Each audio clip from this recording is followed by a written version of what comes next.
uya mucheki mukuru vanhu vachaona ishewe kudenga munyika ya uri mufambi inzwa odaidza mwana wangu uya mfambi uya kumusha wakapumuka kure uya kumusha uya mfambi uya kumusha wakapumuka kure uya kumusha zvinhu zvatinoona zvese zvichatsva makomo mapako zvichanyunguduka zuva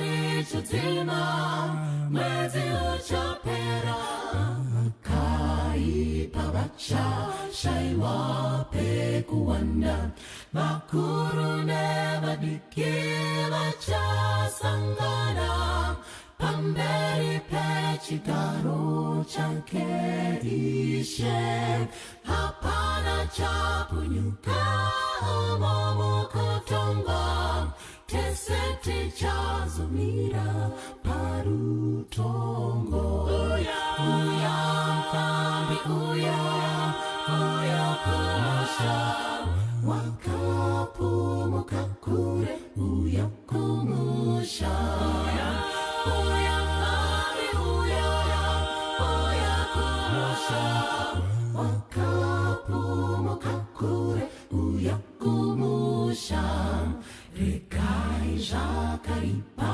mutye mururame inzwa izwi raShe munamate mose wapomoka kure woenda mberi dzoka usunungure mwana wangu uya mfambi uya kumusha wakapumuka kure uya kumusha uya mfambi uya kumusha wakapumuka kure uya kumusha.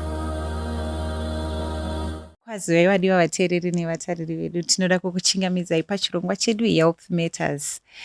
Chirongwa ichi chinomboti nya asi tinenge tiriko zvedu tichinzwa feedback dzenyu kuti vedu venyaya dzeutano muri kuti chiinadzo. Zvinhu zvacho zvinoita zvichiwanda asi Mwari pavanotipa mukana nenyasha tinodzokazve kuti tizowana mukana wekukurukura tichitaura pamusoro pezveutano hwedu, tisingakanganwi vhesi ratinogara tichingotaura pano. 3 John 1 inoti, Beloved, I pray that you may prosper in all things even as your health prospers. Chishuviro chavo Mwari kuti tichengetedze utano hwedu zvakanaka, nekuda kwekuti Mwari ndivo vakatosika mwiri. Mwari vakupa chikomborero chemwiri unoshanda zvakanaka. Iwe chaungatongoitawo kutenda Mwari nacho kuchengetedza utano hwako zvakanaka. Paul pane zvakare pamwe paanotaura achiti, I beseech you therefore brethren to present your bodies as a living sacrifice, holy and acceptable, because this is a form of true worship. Kutochengetedza utano hwedu zvakanaka kutori pati yekunamata Mwari. Saka pano paHealth Matters tiripo kukurudzirana kuti ngatichengetedze utano hwedu zvakanaka. Zviripo hazvo zvimwe zvinogona kuuya nekuda kwezvakawanda zvakasiyana-siyana, asi iwe semunhu itawo nani wako pakuchengetedza utano hwako. Ini ndinonzi Dr. Laisa Mbirira, I'm a preventive health and lifestyle medicine specialist. Mukati mezuva ranhasi toda kuti tikurukure nyaya yekudzivirira zvirwere zvechando. Kuno kwatiri kuZimbabwe kuno tatotanga winter indofunga ini kakutonhora kakurukita kacho karototaridza kuti aiwa we are going to have an early winter. Ende tinotoona kuti nezvinhu zvakawanda zvinogona kuitika zvinokanganisika pautano hwedu kana iri nguva yechando. Kuti tikurukure nyaya yedu iyi, tinoda kuchingamidza muenzi watinaye vauya kuzotibatsira kukurukura nyaya iyi. Tinokuchingamidzai pano chiremba, sanganai nevateereri vedu. Thank you so much for the program and the invitation. Dr. Charles Schlezer. I'm an international board certified lifestyle medicine specialist. Ndauya kuti taure nyaya yekuchengetedza utano nekudzivirira urwere panguva yechando inoi. Munoshanda muri kupi, munoita nezve mataura kuti muri lifestyle, but zvinogona kubatsira vateereri vedu kuti vazivewo kuti munoita nezvei uye munoshandira kupi. Ndinoshanda kuAdventist Lifestyle Center of Zimbabwe East Union Conference as a residential doctor. Number 11 Masasa Lane in Glenlawn, just next to the Zimbabwe East Union Conference, where we specialize in lifestyle modification management of diseases, chronic diseases, from diabetes to hypertension, obesity, arthritis, cancer support, rheumatoid arthritis, nezvimwe zvakadaro zvine chekuita nelifestyle, kuti munhu akwanise kurarama upenyu hwake aine dambudziko rainaro zviri more comfortable. Kana akanyatsotsungirira, it can get into remission. Zvikazonyatsobudirira zvakanaka, it can even be reversed, especially zvakaita sana hypertension and diabetes. There's a greater possibility of reversal for such conditions. All right. Saka muri kuti munotobatsirana nemunhu akauya nediabetes kwenyu, akauya nehypertension, munobatsirana naye kureduce kana kureversa kana kuti imbozorora. All right. Through all those stages, in a clinical environment, tinenge tichida kuonawo futi kuti ropa rako rakamira sei, so pane matests atinenge tichiita throughout the whole process, 3 months, 6 months, 9 months, kusvika tazoona pekuti tikuona kuti this particular patient anokwanisa kurarama a lifestyle that can support condition yavo, iri paremission kana kuti yakazorora kana kuti yatova muremission. Koitawo vamwe vokuti tinenge tichitoona kuti iyi type iyi hakwanisi kurarama a lifestyle that can support zvachese. The best for that particular individual is to continue on medication. But while he's on medication, still support them so that condition yavo hairambi ichidzika. Havazopedzisiri vane mishonga 3 kana 4 ivangu vatanga vane umwe chete. Alright. Aiwa, mashoko enyu akanaka. Tichakudenzai zvakare mukambotwira nemunhu ane testimony yezvamuri kutaura. Zvinotibatsira isu nevateereri vedu kuti tinyatsoona kuti zvinhu zvamuri kutaura. Mashoko akanaka anofadza, anopa hope, kutoziva kuti kune nzvimbo yekuti munhu anokwanisa kuuya vari kustruggle. Tamunguva yekuti vanhu vari kurwara nezvirwere izvi zvakanyanyisa, ende vanhu vari kushaya kuziva kuti toita sei. So kana turi nenzvimbo yakadai, chinova chikomborero kusangano nekunyika yese at large. So tichakudanai zvakare mombotitsvagira 2 3 vaminavo vanogona kuuya vakamboshanda navo vaine zvirwere izvi zvikava successful. Zvinogona kutibatsira tese. Tinoda kutenda. Regai tipinde panyaya yedu yatoda kutaura nezvayo. Totaura pano kuti iye zvino takupinda munguva dzechando, ende pachando pakaoma. Chando chaiye zvino, chando chato chaita kufumirira kubata jogwe muromo chaiko. Sei nai zvirwere zvichibva zvangoita kunge zvinoti simbei panguva yechando. Munoona kuti jangwe vanhu vane maoperation anoti yanguva yechando, ane gumbo anoti chando, ane musana anoti chando. Munhu ameno zvazvinongoita kuti chando sei zvichidaro. So time yechando during winter, zvirwere zvakasiyana-siyana munhu zvaanenge anazvo kumasure zvaakamboinga inazvo. Zvakaita for example someone who has gone through a surgical operation, ane vanga resurgical operation, kana kuti akamboita a fracture on either of the bones, whichever area, you'll find that in winter the pain increases. One of atowedzerwa mushonga wekumanage pain iyaya. Chero vane musana maybe usina kana diagnosis, but winter unogona kutonyuka. Primarily it's because in winter circulation yeropa inotidzikirei. So you'll find kuti vanhu vanoita inonzi peripheral hypothermia, yokuti ma body organs ari kumaperipherals, ari kumucheto-cheto zvakaita semakumbo, maoko, anotanga kuti kanenge kakutona ropa richasvika ikokoko. Saka zvakureva kuti as far as elimination of metabolic waste mumuviri inotanga kudzikira. Uyezve vanhu vagara muwinter vane zvinhu zvavanoita as far as lifestyle yavo is concerned, which can contribute kuti marwadzo aya atiwedzerei. Zvinova zvimwe zvinhu zvavasingaiti kana isiri nguva yewinter.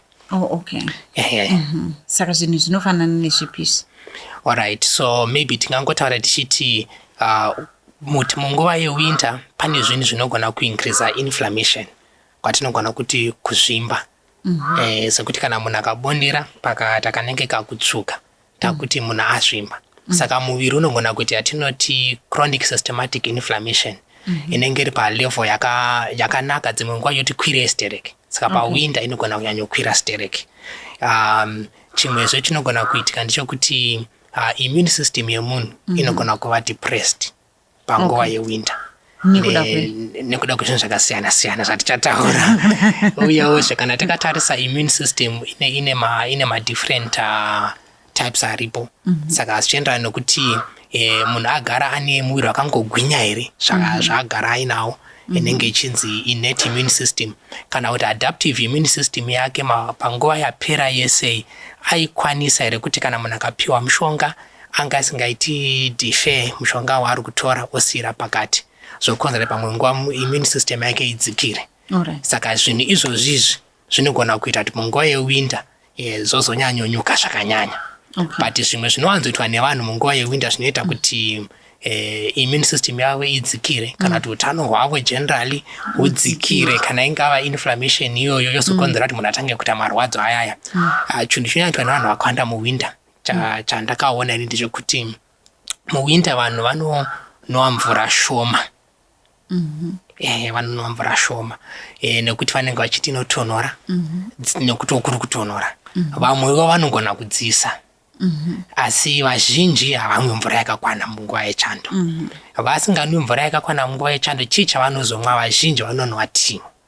Saka pavari kumwa tii, vari kunwa tii kazhinji kacho inenge ine shuga yakati wandei. Munguva yewinda inodiwa ninge chititapirei kudarika dzimwe nguva. Ende muwinda macho iri kumwoyo yakati wandei tii yaya, kuda pamwe makapu 3 kana 4. Nokuda kwokuti munhu akangogara dzimwe nguva asi kushandisa muviri wake. Saka ipapa pakumwiwa kwetii yakanyanya munguva yewinda zviri kureva kuti consumption yeshuga per day inenge yati kwirei.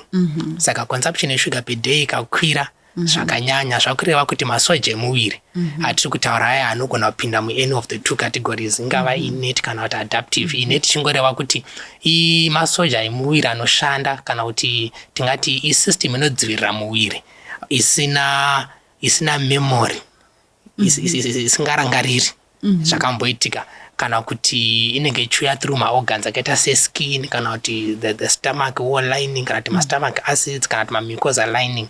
Then adaptive ndeyakangwara-ngwara, inenge ichiona ichiongorora zvinhu kuti zvakamira sei, saka zvikazoitika pamberi apo tinoita sei. Saka zvinovhiringika zvakaita seizvozvo, nekuda kwokuti munhu anyanyonwa shuga yakawanda paari kunwa tii yake. And on top of that, mwana vatofunga kuti asikaini ndiri kumwa mvura yangu mutii. Saka zvakutoreva kuti panguva iyoyo muviri unobva wava succumbed to the depression of the immune system. Pamwe chetepo zvakutorevawo futi kuti munhu uyu kana anga achazokwanisa kudurura metabolic waste mumuviri wake, kuti arase tsvina dzemumuviri kana muviri wapedza kuita basa raunenge uchiita, haukwanisi kushandisa tii kurasa, unenge uchida mvura yakaringana, saka ikata shoma. Zvakureva kuti imwe metabolic waste ichava retained in the system. Yakuita probably overburden systems of elimination akaita seganda, akaita se the digestive system as far as the colon is concerned, respiratory system. So ndiyo imwe one of the habits inoitwa nevanhu munguva yewinda inokonzera kuti kunyuke zvirwere zvakasiyana siyana. Asi chiremba tichinyatsongotaurawo hedu zvamunongoziva, mvura inonwika here nechando mvura inogona kuti netsei kumwika, but kutotsungirira kutoimwa kwakatonaka. Kunyanya-nyanya tichipinda pane the second one, which is lack of physical activity. So muwinter vanhu vanofanira kupfeka hembe dzakawanda dzinochiremei, dzovadzivirira pakufamba kwakati nyanyei. So vanhu vanofanira kugara mumaofisi kana mudzimba with minimum activity. At the same time, koita vaya vanenge vachida kuramba vachishandisa muviri wavo as far as maybe preparation for comrades marathon or jogging or going to the gym, maintaining exercise. But at the same time vobva varijusa kumwa kwavo kwemvura vakumwa matii ayaya. So now we have got a double fork challenge yakukonzeresa kuti waendako wanoexercise zvakanaka, you have done good. You are going to improve blood circulation. You are also going to improve your overall health, even as far as masoja emuviri is concerned. You are also going to reduce your risk of maybe getting into major stress or depression during winter. Asi kana usasamwa mvura yakakwana pane a negative feedback ichazenge yakuya. So zvinenge zvakanaka kuti mvura chero ichiti netsei kumwa, kana ukaidzisawo ukasvinira kanga lemon kachifarira zvinoti vavirei, kana uchifarirawo zvinoti tapirei, maybe ukaisvinirawo kana kuti a little bit of honey into it, that can assist, or even molasses. Molasses has got quite a lot of minerals and vitamins that can help to improve the immune system. So zvakaita vana magnesium, vana vitamin C, vana zinc are available in molasses. So you can actually add that as a sweetener to help the water to be drinkable. Kune avaya vanenge vachita ndoda kuti ive neka flavor kana kuti ive neka taste karinani. Yeah, I think because pamvura apai chinhu chinonyanya vachanetsa zvekudaro, and iyo nyaya ye-physical activity iyi yekuti kuexercise kunenge kwakutonetsawo. Time yekumuka wakuda kuti upinde mumachira time yakati rebei, kuti uchakasika kumuka ikoko uchitonhora uzonomhanya usati waenda kubasa, zvinhu zvinogona kunge zvichitambudza. Ende ukati munoziva kuti panguva yewinter iyoyi munoona kuti chimwe chinogona kunetsa pakuexercise inyaya yekuti kunonoka kuchena, and then kwakuti kukasika kusviba. Saka munhu paanga chamuka, because murutaura nyaya physical activity, paanga chakasika kumuka uchiti rege ndimuke ndijoge, kunenge kakati tsva, ende kuti uti ufunge kusiya machira nechando ichochi unoona zviri zvinhu ameno zvinogosha kuti baiwe then kuzoti ufunge kuti saka izvozvozvo ndofunga ndezvimwe zvinogona kuti physical activity yamuritaura iyi munhu angachi-exercise generally anogona kudzikira kuexercise kwake, because panguva yekuexercise yacho kuti unosi-exercise kana kuti na5 kusvika 5:45 kusati waenda kubasa, but kunenge kwakati tsva, kuri kuzotanga kuchena ameno, kuti uti wadzoka futi kubva kubasa kana kuti uchaexercise ike zvino kana kuti 6 o'clock dziri kutozoda kutokwana kudaika kwakutosviba kuti uti past 6 kana kuti yato past 8. Izvozvo zvinokwanisa kubva zvakanganisa vanhu kuti vakasike vaite marutine avo exercise. Sa ipapo pangetwe sei kuti tiincrease your physical activity. So umwe noumwe anoona zvinoenderana naye kuti how best can they improve as far as their physical activity is concerned, that not to engage in physical activity at all. Saka umwe anogona kuchoose ma-indoor activities. Zvekuti kana indoor activities that can even be done probably on the veranda or even in any space that one has in their home. If the bedroom is comfortable for both to do those activities, maybe it can be skipping, it can be my sit-ups, it can be just my high-intensive interval training. Kuti munhu unenge uchimhanya uri panzvimbo 1 kwemaminutes mashoma anogona kuita 3, woita kanenge kuzororera uchifambirira mbichana wobva waita futi. Saka zvinobatsira kuti hausi kubudako panze uri mumba mako. Unogona kuti kana uine central heating system inogona kubatsira, kana uine kaita kaunogona kushandisa panguva usanyopindwa nechando, kana uchida kuramba uri machira zvinogona kubatsira. Kana vanhu vakatengawo mathemos anobatsirawo zvakare, kana angava ma-thermosuits ekupfeka muwinter, which are comfortable when it's time for exercise. Zvakareva kuti urongobuda hako mumablankets ako, but uchitopinda mu-thermosuit yako for exercise, which will retain the heat. Saka hausi kutonhorwa, and after that you are bathing and getting ready to start your day. So umwe nomwe anoona zvinomuitira kuti in my environment, what can I do? So I think the bottom line ndeyongoti, even in winter, even if it's just walking, whatever physical activity one can manage to do, it will go a long way. Then chimwe chandakaona chinogona kukonzera kuti matambudziko emuwinter ati one day, sezvakaita ma common colds, tisati taenda ipapo ndichiri apa pakubuda mujira. Alright. Mati pakatip kekuti how to overcome. Kuzi munhu ane achitoziva mabenefits esamunotaura kuti kuexercise kunondibatsira. Ende vazhinji mukaona semadzimai unotozoona kuti time yatichabuda muwinter wagena weight wambenge waita magains ekureduce dumbu pese apa kubva January kusvika muna April, but panotanga August zidumbu harichaiti hazvichangoiti kuzi wanga musoro mako uri kutoziva kuti ndoda kuexercise asi kuti how to overcome ikake kungoti ndirambe ndakarara kameno kakanongobata. Yeah, so I think zvimwe zvacho ndezvekuti to help to discipline your mind, to say kuti zvinorwadza nyama izvi, but this is what I'm going to do because I've got a goal to maintain and a goal to achieve, other than to lose zvandakaita kubva muna January up to now. For some vanogona kuita option yekuti maybe if they can manage, they can have a sauna in the home. A sauna is a machine that can help with sweating. Wakagarako, but ichidziya. So in that environment, you are almost achieving the same level of sweating as far as physical activity is concerned, but by increasing your body temperature in a localized environment. This sauna, you can also come to the Adventist Lifestyle Center. We've got quite a number of them that you can go into, and that can assist with that. Munamato chayo unotoshanda. Kuti mwari machira ndiri kumada muri kudziya asi ndoda kushandisa mwiri wangu as far as physical activity is concerned ndibatsirei. Ndamboisa alarm yarira fikira pera ndikuramba ndiri machira, but this coming week ndoda kuti ndikwanise kuita sei, ndikwanise kuita this particular activity chero nyama ichinetsikana ichirwadza. Then you'll find that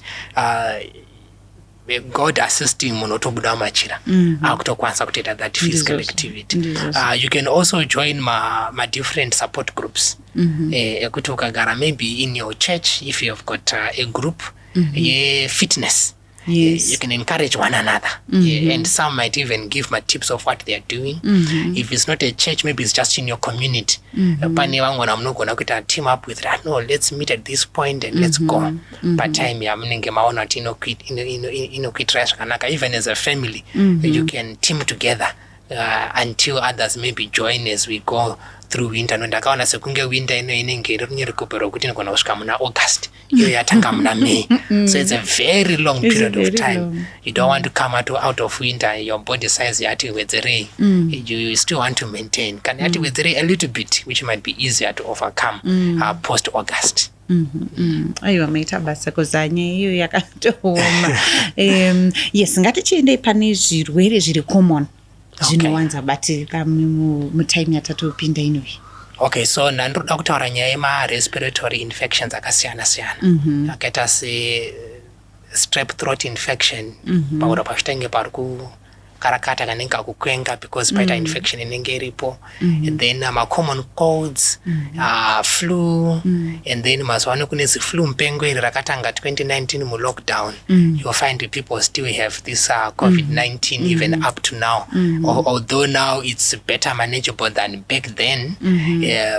Coughs, some might even get the extent of getting pneumonia kana kasakwanisa kuwana kuzvichengetedza the heat that is generated by the body. Murakanyopindwa nechando steric. Nyanya vaya vanoshanda in open spaces. So those are some of the common conditions, especially as far as the respiratory system is concerned, that can affect vanhu munguva yewinter. Kunyanya tichita sama-respiratory systems ane chekuita nezviri kufemwa nekuburitswa. So you will find that the respiratory system takes in fresh air inenge ine a good percentage of oxygen. At the same time, it's taking out carbon dioxide. So vanhu vakawanda munguva yewinter, you find kuti vanobva vavhara madhoo, vovhara mawindow ese to try and retain warmth. But in so doing, vari kuramba vakavharira the oxygen that the body needs to cleanse the respiratory system. At the same time, vari kutoita breathe out carbon dioxide. And then kana atori maoffices kana tomumba mune vanhu 2, 3 or 4, you'll find paunozomboti maybe wabuda panze uchida kuenda kuchimbuzi in case chimbuzi chinenge chiri panze, wotonzwa kuti panze pane mhepo iri kufemeka zviri nanjira yeye nechando. Paunodzoka mukati unzwa kuti mweya uri munomu hauna kunyatsotimirire zvakanaka. So in such environments we encourage kuti kana depending with the setup of my offices kana kuti kumba kuti akamira sei, pane kamwe kawindow kepamusoro kakaya ikako kanogona kuvhurwa kuti tiwane certain percentage of inflow of fresh air inenge ichipinda ichita detoxify the air inenge ichifemwa nevanhu. So zvakubatsira kuti malungs agare ari purified, ari clean. Zvakuita reduce also akuita reduce the possibility of getting my respiratory infections. So that's one thing that can be done. At the same time kuna vamwe vanoisa mahita, and usually muwinter munomu vanhu vanobva vavhara mawindow ese, madhoo anenge akavhariwa, and of course we know to generate heat we need oxygen. At the same time vanhu vakagadzira mbaura yavo ichange iri kutora some oxygen kuti irambe ichipfuta, ivo vachiburitsa carbon dioxide. So we don't want my situations ekuti tozoita a report of an emergency where a family yapererwa neoxygen yekufema while it's trying to be warm. So in as much as one is trying to be warm enough, let's allow a free flow of air into our spaces.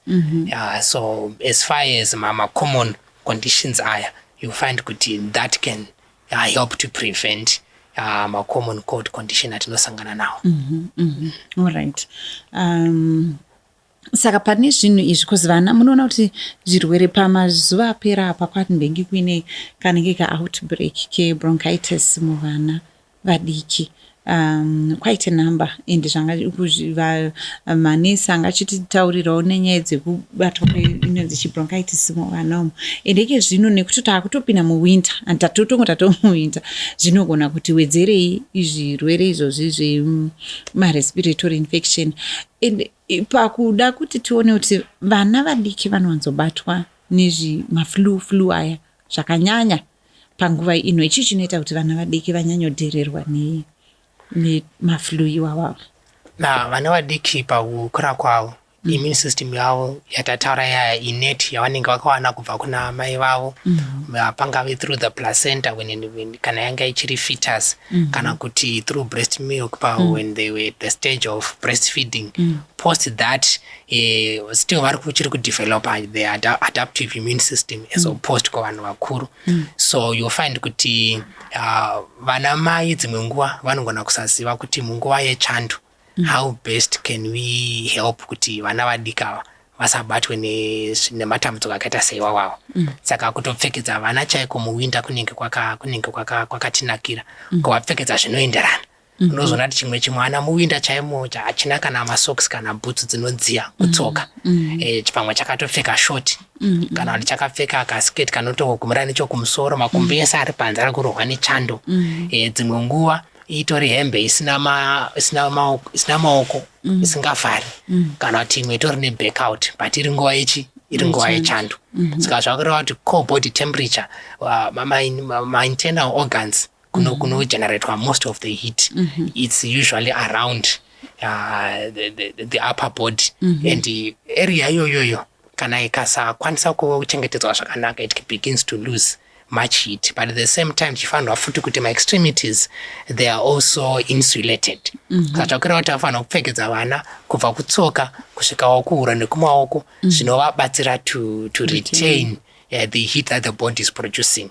At the same time vamwe vabereki vanoti panguva yewinter, besides kuti kupa vana ingava tea kana kuti iyo tea yatataura ine shuga yaya, vanenge vachivapa zvikafu zvinoproducer more mucus, which generally produce more mucus. Zvakaita maybe high dairy food consumption, high fast food consumption, because with the shortness of daylight, also nekusada kunyanyobika vaongotenga zvinhu zviri pre-packaged fast foods vachipa vana, then that will also contribute to depress the immune system. Then kune vamwe vanawo vanenge vagara vaine immune system yavo iri suppressed, vamwe vanenge vane mavaccinations avakawana, vamwe vanenge vakadefaulta, so system inenge yatove ne-memory yekuti at a certain period of time they expect certain vaccinations as far as their immune system is concerned. Kana akadarikirwa mamwe acho zvakukonzera dambudziko. Then for some vanenge vaine an immune system which might not need that particular kind of assistance, then they can also manage to go through well as far as winter is concerned. Then zvimwe zvinogona kukonzera kuti vana vanyanyobatwa ingari kuti pavanoenda kuzvikoro nekusangana nevamwe vana vanenge vakwanisa kubatira dambudziko rearia in a closed environment, vakati one day zvinokasika kufamba nekutapurirana as compared kuvanhu vakuru vanenge vari kuziva kuti kana ndabatwa nechikosoro when I'm coughing, I must look away from the next person, not in direct contact, as well as cover my mouth or maybe cough into the elbow. But vana vamwe vanenge vasati vazvibata, so infection can quickly spread as far as public settings are concerned, kungava kuchechi, kungava kuchikoro. So I think it's a matter of trying to educate as well. Kuti this is what children can do as far as a home environment, as well as a school environment. Nevadzidzisi vachibatsira vana kuti vanzwisise kuti why should they do that in winter. I think during COVID-19 takadzidza tese kugeza maoko. Muwinter kunenge kuchitonhora, but muchaona kuti vana nyaya dzekushandisa mahandkerchief also a bit far away as far as their thought is concerned. Vanenge vachishandisa maoko. So provision of warm water to wash hands and soap will help to a greater extent to prevent spread of infection, especially during winter. Alright. Matsanangura zvakanaka chose. Ngatimboti tidzokerei panyaya pachikafu apa, mangotaura nyaya yetii kuvana nemafasikudzo. Ndezvipi zvimwe munoziva kuti vana vanopiwa zvikafu zvine shuga zvakawanda zvisingori tii, zvekuti vanongokontinya malunch box ava ingori nezvinhu izvozvo zvinotapira zvinodini zvazvinoita paimmune system yemunhu mabhema da kuzvibata. Takatarisa panyaya yevana ipapapa nezvavane vachidya zvinotapira. Okay, so tichaona kuti vamwe vabereki kana kuti vanga vanhu vachengeti vevana, zvinhu zvavanenge vachipa vana zvakaita sema-sweets, kana kuti angava malolipop anopiwa vana anenge ane shuga yakawanda. Uyewozve tichaona kuti pane anonzi mafrizid nema-isolol aya. Munguva yechando iyoyi unotoona kutoti umwe ritori business rake rinotomubatsira kuti zviendeke. Saka anenge achitomeka sure kuti vana vachingobuda muclassroom vachingopfuura pagedhe papa vatotenga zvinhu zvakadaro. But isu tiri kuda kuti muviri udzirwe, but akutowedzera chando mumuviri. Paanozosvika kumupa mwana pamwe anenge atopedza hazvisi kutozikamwa kuti mwana vhiki rese rapera achingonwa achingodya ma-isolol ayaya. Zvimwewo futi vamwe vanogona kutopa vana ma-soft drinks vachiri vadiki chaivo neshuga rimwe yakawanda, yakukonzera kuti chero tine spleen inochengeta ma-white blood cells mumuviri as a storage, tine mabhonzo anogadzira ma-white blood cells acho which is part of the immune system. We also have got a skin which is a barrier as far as pathogens are concerned. So overall this can affect my systems ese aya. Kuti kana munhu akadya chikafu chinenge chine shuga yakawanda yakukonzera kuti bhonzo ridzikire as far as density is concerned, nokuti muviri uri kutiraya kubhalansisa kuti titi isusu kana munhu adya shuga yakawanda, that can contribute probably to a low pH generally in the system. Zvakureva kuti muviri wakutiraya kuda kuita buffer that low pH by using storages of something that has got an average pH of around maybe 7, which could be calcium from the bones, which is called decalcification. Saka zvakuteerawo kuti mabhonzo ayaya haachanyatsogadzira ma-white blood cells atinotarisira kunge achiita muri mutime yewinter yakaita seinoyi. So ndo zvimwe zvinoda kuti vabereki vacherechedze pakupfekawo lunch box yemwana achienda kuchikoro. Chero muri muwinter mafruits haadzii anenge ane kachando. But chakangonaka kuti zvikafu zvinowanikwa muwinter zvakaita semasau, zvakaita semaorenji, manachisi, anenge achitengeka nemutengo wakanaka. Saka tikatenga isusu mafruits akaita seiwawo kuisira mwana mulunchbox make mukaportion. Kana tafunga nyaya yemajuice, tinogona kutosvinira muto wemaorenji waya mwana achina nawo kupi kuchikoro.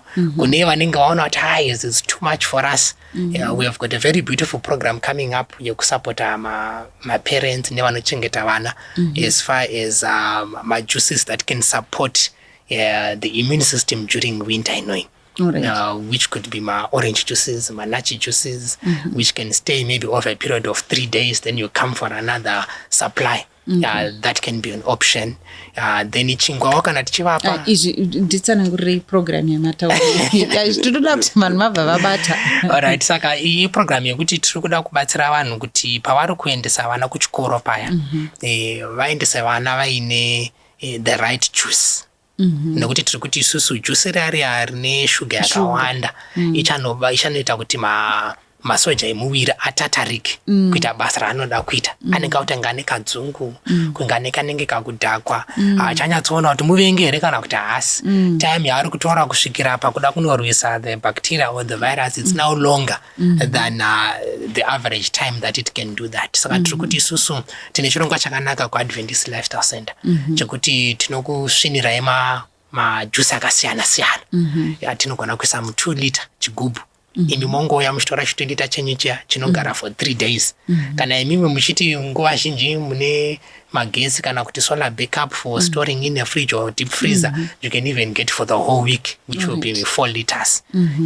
Mopota muchipa mwana muchigubhu achina kuchikoro chakutosupporta immune system yake and overall general health yake.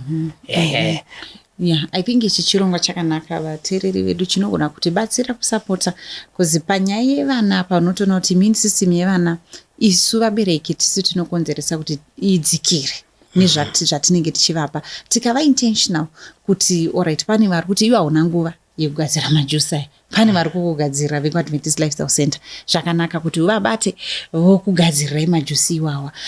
Munoziva pane pamamutotare papa pane mumwe mwana wehama yangu aiita kuchururukadziwa almost kuti January to December zvekuti inotonetsekana nekamwana kangu ngoti uti mwana uyu chiko akati kukosora kacho kanenge achiita pakanguva akadiki kandakagara naye ndakangoti kumba kwavo anonwa madringi zvekudaro weda masoft drink ndo anenge achipiwa, haatodi kudya chimwe chinhu achimbopiwa, saka shuga. Saka takangoti uyu mwana uyu chiri kumukanganisa ishuga. Saka takagara naye takatongomuti isu zvemasoft drink bamuno hatitotengi, hatina zvemasoft drink. Porridge yedu hatiisi shuga.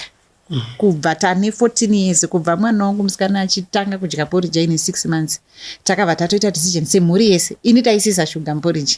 Anditi tikabva tachingoti hatichaisi shuga muporridge nekuti mwana kuti timuti isusu tikuisa shuga isati tingamuisiri hatichatoisi shuga kuti yagara angoziva kuti hatiite sei hatiiti zveshuga pano. Saka porridge yedu yagara tinoisa banana kuitira kuti kana mafruits atinawo ndo atinochisa kuti titongoti hatina zvekuti nanhasi kudya iye mwana kudya banana riri rega rakazvimirira anotambura kuza anofunga kuti banana ndiri muporridge. Saka kubvisa shuga pamwana uyu wandiri kutaura watakagara naye wehama yangu nekuti takati isu porridge pano hatiisi shuga. Zvamadhiringi zvaunozinwa izvi paakagara nesu chokwadi kuchururukadziwa kwaita kwakabva kumirira chaiko kwekuti unobva watongonyatsoona hatina zvekuti tinopa munhu zvinotapira maporridge angadai anenge anogadzirwa mumashopu agara ane shuga kare, hatina izvozvo. Saka unobva watoona kuti vana vatinenge tichipa zvinhu zvine shuga yakawanda njodzi huru paimmune system yavo. Ende panguva iyoyo yechando zvinobva zvatoita kuti zvikosoro zvacho hazviperi nedziwa racho hariperi. Ende nekuti vari kuzoenda kumakireshi vachinotapurirana machinodii une utori nani iwe wako kuzi wako unogona kunge asina kudya zveshuga izvozvo but ari kuenda kune vamwe vari kunodai. Saka chiri nani kumuramba uchimusimbisa immune system yake kuti nyange paari unosangana nevane izvizvi anenge aine immune system iri pamusoro. Kuzi ukange watomuendesawo kwaari kunotapurirwa iyaine immune system iri pasi, wagara waisisa iwe pasi unenge watoisa utano hwevana munjodzi. Yes, enderai mberi. Tichiri parunning nose papapo kuchuruka kwedziwa, muchaona kuti kazhinji kana munhu akakwanisa kuti mararamiro ake, lifestyle yake iri kupromota elimination of metabolic waste, you find kuti machurukiro edziwa anotidzikire zvakare. Kana colon ichikwanisa kunyatso eliminate zvakanaka, munhu achiti akadya 3 meals a day anoenda 2, kana kuti akadya kamwe chete kakadya 2 anoenda kamwe chete, kana adyawo kamwe chete pamwe zuva rangwana kusaenda pada mangwana achienda. Tiri kuti isusu mamwe ma-organs of elimination akaita like the skin, they're not going to be overburdened, the kidneys are not going to be overburdened, the respiratory system is not going to be overburdened.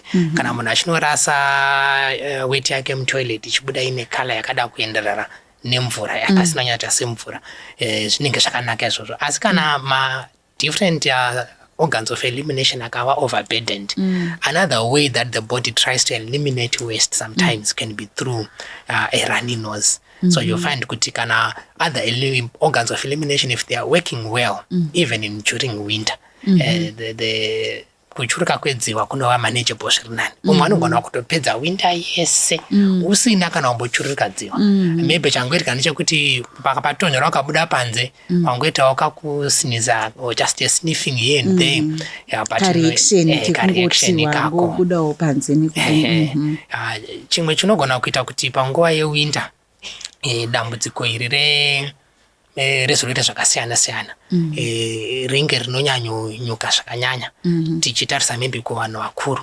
Ingari yekuti pavanhu vakuru pavanenge tiri kuti isusu vanhu vakuru ava immune system yavo yave nememory, yaane nguva yakakura kuita okay fine, taane cycle yekuti now we are entering winter, there are certain bugs that are going to be more prevalent than in other times. So the immune system atoita kunge masoja akatomiririra kuti time ino yekuchaya zvakati nezvakati nezvakati, saka isusu ngatigadzirirei kuti tirwise. Saka vamwe vanhu vakuru vane system yekungoti akangonzwa chanzwa anotoenda kuna pharmacist shamwari yekutopiwa mushonga. Dzimwe nguva haana diagnosis, angava apiwa ingava amoxicillin kana kuti ingava antibiotic ipi, paaipiwa achingosvika kumba akangomwa zuva rekutanga nerechitatu onzwa akasimtomuka yakakuita zviri nani, but pamwe mushonga unofanirwa kumwiwa iri course inofanirwa kutopera pamwe 7 days kana kuti 10 days whatever it is, iye obva atoti pa2nd day zvatonaka obva atosiya. Umwewo akangonzwa kachikosoro otopinda over the counter different types of cough syrups aripo, akangoti sip akangonzwa kuti zvinenge zvaita wakutosiya. Saka anogona kudevelopa inonzi antimicrobial resistance yekuti zvinogona kutikanganisa pakubata zvirwere zvakaita semavhairasi kana kuti angava mabhakteria kana kuti angava mafungi ayaya anenge akungwarawo manje, zvokuti makambotimbunyikidza tikarwiswa. Zvakafanana nekuti tine macells akasiyana-siyana anodhila nemapathogens kana aita entry into the body through infection. Tine anonzi ma-B cells, tine anonzi ma-T cells. So ma-B cells ndi anongombunyikiza kana kusunga chibacteria chachiya kana kuti chingava chivirus chachiya chosava mobile kana chosakwanisa kusava as active. Then ma-T cells ndo ma-killer cells anobva aenda kunouraya. But izvi tinoziva kuti hazviitikiri in the blood stream, zvinenge zvavakuitika in the lymphatic system. Saka tiri kuti isusu in this case chipathogen ichi zvinenge zvichikwanisa kuwanda zvichimultiplya kwekanguva kadoko-doko, but zvakuziva kuti last time takambopiwa amoxicillin ndobva yatirwiswa nenzira iyi, tapa day 2 ndobva munhu amira. Saka zvaaneka kungwara kwazvaita zvobva zvachinja orientation nemamiriro azvaita. Saka anogona kuti recurring infection yakunetsa manje kumaneja because munhu akamboita mushonga waakatora haana kuzopedzisa course. Saka zvoda kungwarirwa panguva yewinda especially kuvanhu vakuru. Dzimwe nguva tongona zvoitira chiro kuvana kuti ukangodai unenge uine katsapo kako wakutomupa but kwakusanyatsopedza kosi yako dzimwe nguva unenge usiri kuziva kuti zvinofanirwa kudini, zvinofanirwa kufamba sei. Saka ndo chimwe chandakaona chinowanzoitwa nevanhu vazhinji especially vakuru. I think kuti nditongotsimbidzira panyaya iyoyi yeresistance inenge yakuitwa nezvipukanana izvi zviutachiona hunenge huchipinda mumiri, inyaya yatova tingangotungoti yatova topical pasi rese tenderere. Unotoona kuti tiri kutoramba tichingokurudzira kuti kana munhu, because zvakuita kuti zvirwere zvacho zviramba zvichiwanda zvichidai, zvimwe zviri kubva pakuti patiri kutora mishonga hatisi kupedza kosi yatiri kufanira kunge tichitora, ende zvakubva zvatoti zvipukanana zvakugadzirwa kana kuti izvowo zvakufunga sezvamuri kutaura izvozvi zvinobva zvatoti zvozvichinjirudza zvoita kuti mushonga uya pauchaunawo next time hauchashandi. Saka I think chinhu chatinoda kutoti titosimbisa, maybe tinofanira kuti titozoita imwe session yatinokurukura pamusoro pezvazvo, because ratova dambudziko ratotibata tese pasi rese tenderere. Saka kana munhu achinwa mishonga yaunofanira kunwa ichiri yekosi yese, ngauinwe ichirwa sei ichipera, kuzi uri kuzviisa munjodzi yekuti uchazenge wangobatwa nemainfection ari kuzoramba kuresponda kumishonga yaunenge uchinwa iyoyo. Saka panguva iyoyo yewinter inenge iri nguva yekuti zvimainfection nezvii zvinokwanisa kukubata. Saka zvakatikoshera whether uri munhu mukuru kana muri kupa mwana mushonga, ngaapiwe mushonga yake munhu achisvika pakupedza. Izvi zvinhu zvatinotoda kuramba tichidzokorodza kuti zvitibatsire, kuzi njodzi yacho haisingozori yako wega usina kupedza mushonga. Njodzi iyi pachagadzirwa zvimwe zvipukanana zvichatapukirawo kune vamwe vanhu zvisisacharespondi kumishonga yagara yakagadzirwa kurwisa chirwere ichocho, zvatodambudziko revanhu vese. Saka inyaya yekuti tinenge takutoisawo utano hwevamwe vanhu panjodzi kana tisiri kupedza makosi edu emishonga yedu. Ende zvipi zvimwe zvinogona kuibata kuvanhu vakuru? Tiripo panyaya yemishonga yedu tichaona kuti pane vamwe vanhu vagara vatori nezvimwe zvirwere zvavainazvo zvagara zvine chekuita neimmune system inogona kuva suppressed, zvakaita sana HIV and AIDS kana kuti autoimmune diseases. Saka ivava vachiro munguva yewinter, routine yavo yavanofanira kugara vachitora mishonga yavo vanofanira kutoramba vachidaro, nokuti vakapukira zvakureva kuti urwere huyauya unotanga futi kudzika, unokwanisa kutanga kuwedzera, unokwanisa kudzika midzi. So even during winter time, nyaya tataura yemvura, mvura yacho iri kutonhora, sa mushonga wacho ndo umovha adarikira. So even nyaya yekudzidzisa mvura yaya kana zvichikubatsira kuti uite stick to your ingava medication whatever it is, ita zvaunokwanisa to remain on that particular program than to default and then wazopedzisira in winter wazonyanya kubatikana nezvirwere zvakasiyana siyana. Then tiripo futi pavanhu vakuru ipapa tichaona kuti chimwe chinogona kuita kuti panguva yechando inoi vanhu vange vachibatwa nezvirwere zvenguva yechando ingari yokuti kune vamwe vanoti kana vachiputa fodya ine kakudziya kainenge ichiita nokupakupisa papa ichiuya padhuze nepamuromo nemaoko. So pane mwana unotoonekwa kutoti panguva yechando rate yekuputwa kwefodya inenge yakakwira, arida kudzirwa. Saka tinenge tichida kukurudzirai kuti panguva yechando inei kana muvanhu vakuru zvinani kupfeka magloves, anogona kubatsirawo kuchengetedza kudziya kana angava mafrostbite aya anogona kuitawo less.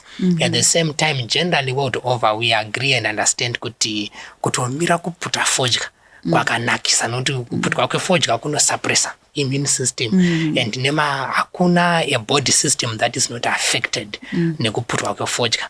Ungava mudzanga, ungava inonzi shisha, inonzi inombopfuura nemumvura yazochenurudzwa yozonzi yaane flavor yestrawberry, zvakangofanana, kungozosiyana kuti level yenicotine yacho but yakamira sei. Zvinokwana manenge mavhepa aya chikangoita kunge chipeni, zvoita kunge kastaira but still ingori same age boys, zvese izvozvo izvo. Saka tichaona kuti zvinhu zvinovhiringawo zvakare, zvakureva kuti kana iwewe uri kuputa fodya, woridziro yangu ndeyekuti tsvaga nzira dzekumira.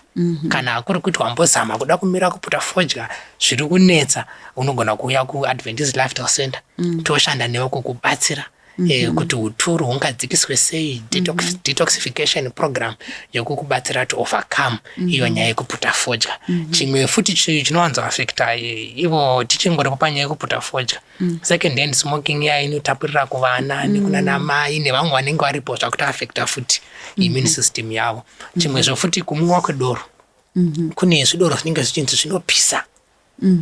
Handizivi kuti kupisa vanenge vachireva kuti kudii, but anenge achiti ndikachimwa ndonzwa ndanzwa kudzirwa.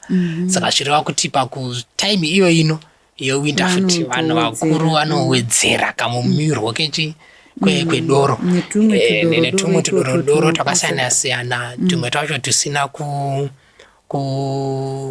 kuvhenekwa zvakanaka, titori nemapercentages ealcohol akakurisa.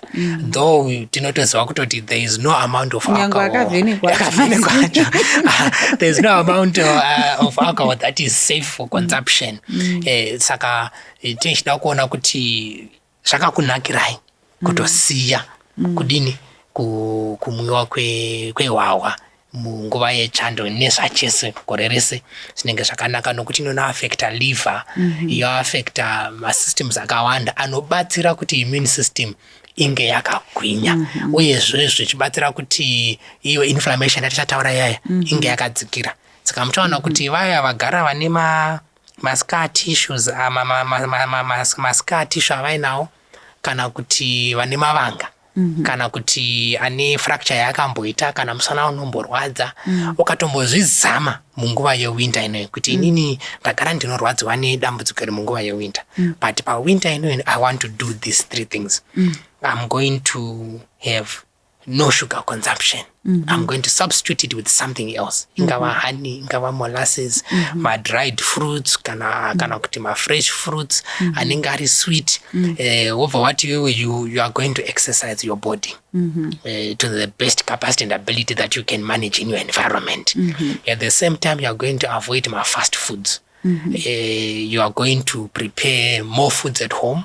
Even if you are going to a restaurant, you are going to choose maybe more of my soups, my hot soups for winter. Ungava nopi, ungava different types of my soups that can be eaten during this winter. Watu futi wewe ndicharega kuputa fodya, ndorega kunwa doro. Waita zvinhu zvishanishi. Uchatonzwa kutoti kamurwadziriro kavaimboita vamwe makore esaya zvadzikira pane gore rino. Utozoona kuti panotozopera winter, post winter, utano hwako hwatochinja, hwatova pane imwe better level than yange yagara iripo. So ndizvo zvimwe zvinhu zvamuno zvinogona kuitwa nemunhu zvinomubatsira kuti aite go through winter zvakanaka. Go through winter like a king or maybe like a boss. Zvinenge zvichiendeka zvakanaka zvakadaro. Chimwe chatinogona kuita munguva yewinter inoyi chinogona kubatsira kuti munhu akwanise kunge aine utano hwakanaka. Pane zvinhu zvinogona kuiswa muchikafu munhu achibika chikafu chake, kana kuti achigadzira soup, kana kuti kutogadzira utori a home remedy that is safe to use. Aishandiswa chero nevanhu munguva ye-COVID-19 mu-lockdown yabva yabatsira vanhu. Tikangoti isusu there are a few things maybe that I can mention. Chinhu chekutanga chatinogona kuita kana tichibika togona kutsvaka anonzi maculinary herbs. Kana tichinotenga maspice edu ayaya tine kategori tinoti maculinary herbs zvisina kuzanganiswa zvakawanda-wanda zvakaita seginger. Tinogona kugadzira ginger bread. Tinogona kutoti tichibika soup, a small piece yeginger yopinda musupu mamya. Tinogona futi kuita ginger tea. Tinogona futi kuti kana tichibika ngava muriwo, whatever relishes we have, you buy fresh garlic. And then slice it into small pieces, put it in the soup. And that can help, because it's true kuti ginger ine ma different chemicals ari mairi. Zvimushonga zvirimo zvakaiswa naMwari zvakaita sana ginger syrup anova anti-oxidative properties, anti-bacterial properties. Zvafanana negarlic yacho ine allicin, which is also antibacterial. Then zvakaita sana turmeric, rice raya rangoramba raita brown, kana rangoramba raita white. You put a little bit of turmeric, maybe a quarter teaspoon, depending on the amount of rice that you have cooked. And then it becomes that yellowish color. What anti-inflammatory properties that you are taking, but from a food point of view. Then itakuzotiwo sezvatinongoziva tese kuti munguva yeCovid-19 zumbani akangomuka ngowa mushopu. Akanga ari kusango nguva yese mangwana akangomuka atopfeka bhachi rine lebo nazvino achirimo mushopu. And takatoona kutoti lemon bush iyoyi madifferent researches akaitwa yakaonekwa kuti inobatsira to improve the immune system. Saka ukangotenga wakabhoksi kako kezumbani tea opota uchimwa zvinenge zvakakunakira munguva yewinter. Then ukakwanisa kuti unotora mvura inenge ine lemon kana kuti ine svihani mukati kana kuti wambogretera jinja imomomo zvobatsira zvatibata nei to improve the immune system. Kunyanya kune vanenge vachiti mvura yacho pamwe yako iri kuti netsei kumwa, unenge watangirawo ipapo uchizomwawo mvura sezvairi, zvinonyanya kubatsira kuti panguva yewinter zvinhu zviendeke zvakanaka. Then zvinhu zvakaitawo secayenne pepper, it's another culinary herb that can be used munhu achibika chikafu. You can just put a dash of cayenne pepper. Kakudziya kainoita kake akanobva kabatsira kuti ropa rinyatsofamba zvakanaka mumuviri. Zvobatsira futi kuti panguva ino yewinter inoyi uturu kana kuti ukasha huri kuzokonzera kuti vanhu vaite matambudziko ezvirwere zvenguva yechando atidzikirei. Ndo zvimwe zvinhu zvaanokwanisa kuita pakubikwa kwechikafu munguva yewinter zvakuzobatsira kuti munhu akwanise kuva neutano huri nani. Panguva yechando inoyi tine zvatakakugadzirira zvinogona kukubatsirai semhuri, kubva kuna vatana, kuvanhu vakuru maadults, kune vabva zera, the youth, as well as vari kutanga kukura ngava matoddlers. So we have got a combo that we have named winter bugs buster. All right. Winter bugs buster, flu and cough survivor. So kuti isusu chikombo chedu ichi chine zvakakunakirai zvinodzivirira zvirwere zvinowanzowanika munguva yewinter. Zvakaita sekukosora, running nose, throat infections. Saka muchikombo ichocho munenge muine juice, which is a fresh juice, which is rich in vitamin C. Then munenge muine a tea in a different types of ingredients that will help to improve your immune system panguva yewinter. Munenge muine also a detox juice that one can drink. But zvese izvi zvichiyanika prescription kekuti kana ari mwana anotora sei, kana ari munhu mukuru anotora sei, zvinogona kutorwa nemwana ndezvipi, zvisingagona kutorwa nemunhu mukuru ndezvipi. Munenge muine cough syrup zvakare muchikombo ichochi ichi. Cough syrup dzedu hadzisi dziya dzinoda prescription, angori over the counter atinenge takaisa, but takazviisa muchikombo chimwe chete chokuti ukachitora ichocho uenda nacho kumba over a period of 2 weeks muchitora semhuri makukwanisa kuzvidzivirira kubva kune matambudziko enguva yechando. Then kune vaya vanenge vazoti isusu mhuri yabva yabatwa nedambudziko rengava flu kana kuti cough, tanga tiri kuda a combo that can help as an intervention, as a curative. We also have got that combo. Saka you can come in this lifestyle center and order this particular combo.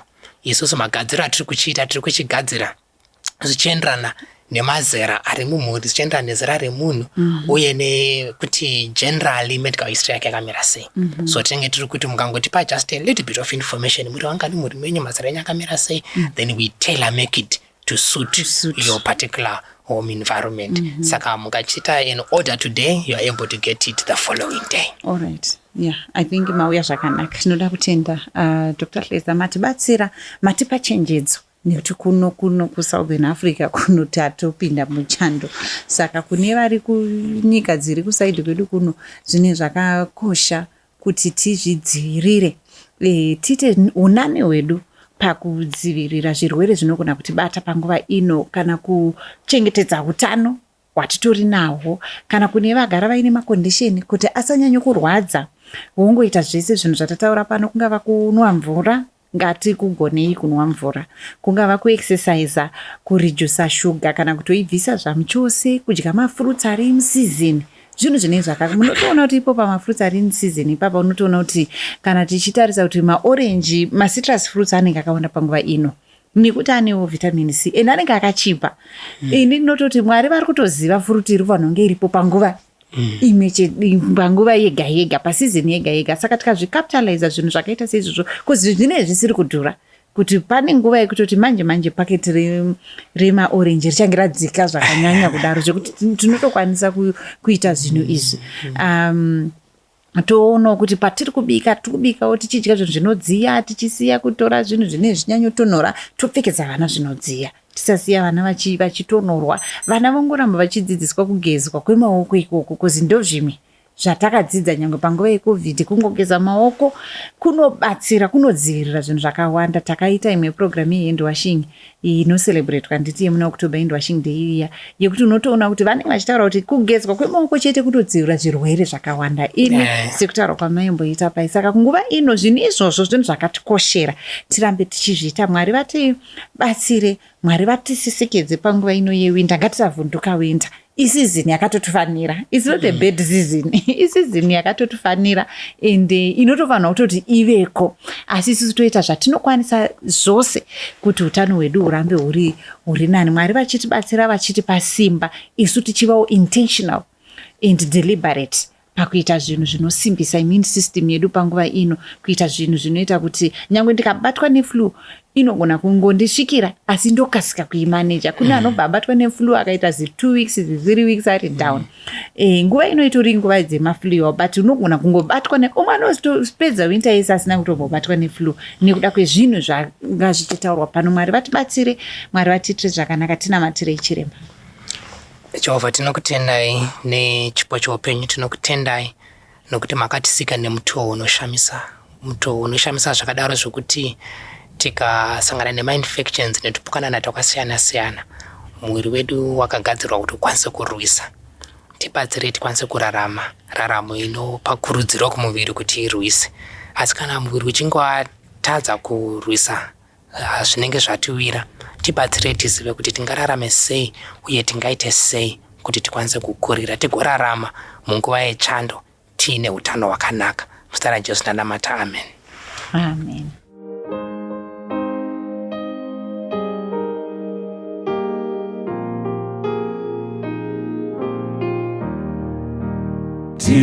Tinona nanda dzimera kadzama, Jesu tenzi muponesi wakatifirayo.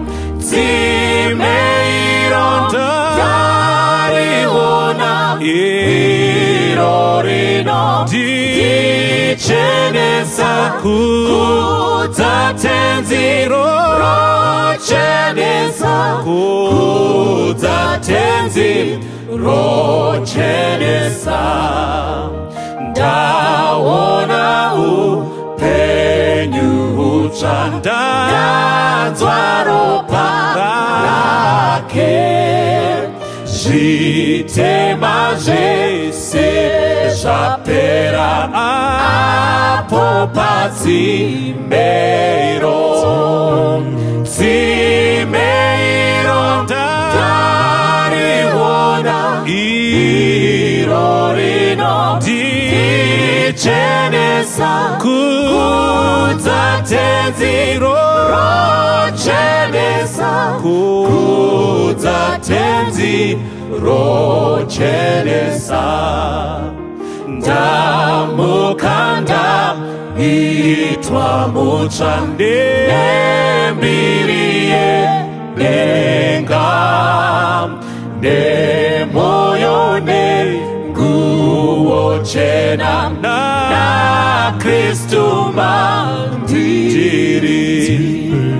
Dzimeiro ndariona iro rino Rochenesa kudza tenzi Rochenesa kudza tenzi Rochenesa Chishamiso tsitsi dzake ropa rake pasi uziweni Jesu chete wakatidunura tsime ironda riona irorino tichenesa kudza tenzi Rochenesa kudza tenzi Rochenesa tsime ironda riona irorino tichenesa kudza tenzi Rochenesa kudza tenzi Rochenesa